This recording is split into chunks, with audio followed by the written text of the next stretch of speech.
You're listening to Systemic Error Podcast.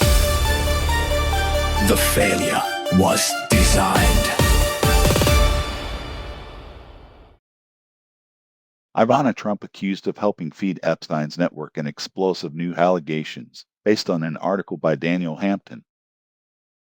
Epstein's orbit was built by power, not gossip. The source, briefly, a former Miss Switzerland contestant, told the Daily Beast Punch-Up Substack that she believes Ivana Trump helped draw young women into Jeffrey Epstein's world, comparing her role to Ghislaine Maxwell's. The piece notes that Punch-Up has not independently verified the claim that Ivana Trump died in 2022 and was never charged, and that the White House dismissed the allegation while saying Donald Trump has been totally exonerated on Epstein-related matters. Who held power? The center of gravity here is not Ivana Trump, a dead woman who cannot answer an accusation, and not a former pageant contestant whose claim has not been independently verified. The actual power sat with Epstein, Trump, and the institutions that protected them: wealth, access, celebrity, and the White House podium, now laundering political damage control into fact. That matters because this kind of story can easily be misread as a scandal about women around powerful men. It is not. It is a story about powerful men building networks where women are used as access points,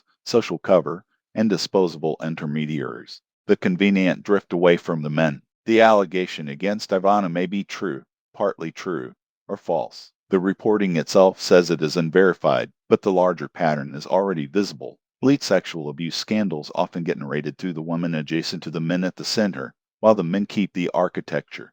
Maxwell is serving 20 years for recruiting and abusing girls. Epstein's operation did not exist because of a misunderstanding or a few bad social choices. It existed because money, influence, and impunity made exploitation operational. When a story shifts attention toward a wife, a hostess, or a social connector, that is often not exposure. It is displacement.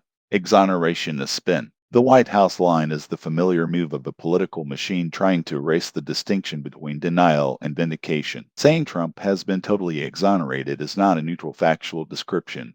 It is a defensive script designed to make the subject sound cleared whether or not the underlying record supports that certainty. That is the same authoritarian reflex in miniature. Do not answer the substance.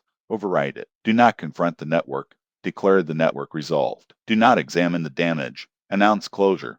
What the framing misses, the strongest fact in the source, is not the new allegation about Ivana. It is the broader record: Epstein's trafficking network, Maxwell's conviction, and Trump's long trail of sexual misconduct accusations, which Kuehl says now number 28. Those are the facts with political weight. Everything else is orbit. If the reporting wants to be serious, it should treat the allegation against Ivana as a fragile claim inside a much sturdier structure of male power, elite access, and institutional protection. Instead, the story risks turning a trafficking system into a family drama with a dead woman as the newest prop. The pattern. This is how impunity survives. The men at the top claim innocence.